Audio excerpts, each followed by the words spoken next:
Bonjour bien-aimés, aujourd'hui je vais rapidement faire une précision parce qu'il y a beaucoup de gens qui disent en ce moment que Dieu appelle les enfants de Dieu à sortir des églises bâtiments pour rejoindre les églises de maison. Donc ils en font toute une doctrine.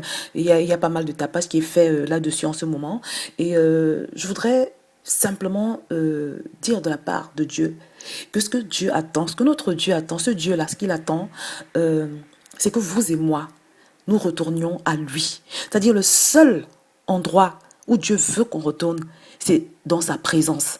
Dieu veut que ses enfants retournent à lui parce qu'il nous a créés pour vivre en communion avec lui. C'est le but de Dieu, c'est le rêve de Dieu, c'est l'obsession de Dieu parce que c'est ce qui libère l'homme.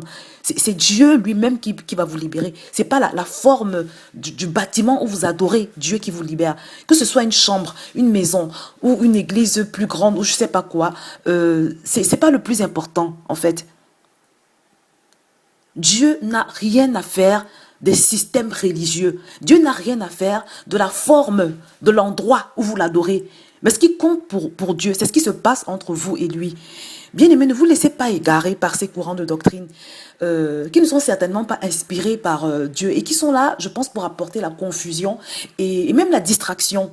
Donc, bien-aimés, c'était rapidement pour dire ça. C'est ce que le Seigneur me met à cœur en ce moment. Dieu souffre de cette distance qui existe entre vous et lui. Dieu souffre de la distance qui existe entre les âmes perdues des païens et lui. Et il souffre également de cette distance que les enfants de Dieu mettent entre eux et leur Dieu.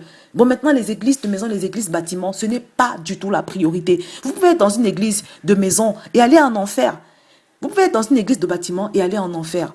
Donc, vraiment, ne déplaçons pas le débat. Le débat, c'est Dieu. Est-ce que nous sommes proches de Dieu? Est-ce que nous sommes agréables à Dieu? Est-ce que nous connaissons la face de Dieu?